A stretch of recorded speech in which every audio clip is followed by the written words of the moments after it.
இவ்ளோ அழகான இந்த மகா கந்த சஷ்டி விரதத்தை நாங்க இருந்தால் என்ன பலன்?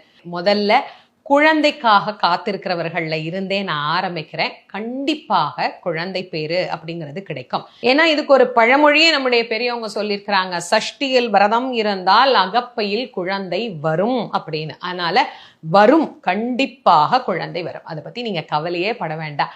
ஏன்னா ஒரு குழந்தை இல்லைன்னா அதனால எவ்வளவு மன உளைச்சலுக்கு ஆளாவோம் அப்படிங்கிறது எனக்கு ரொம்ப நல்லாவே தெரியும். அதனால கவலையே படாதீங்க.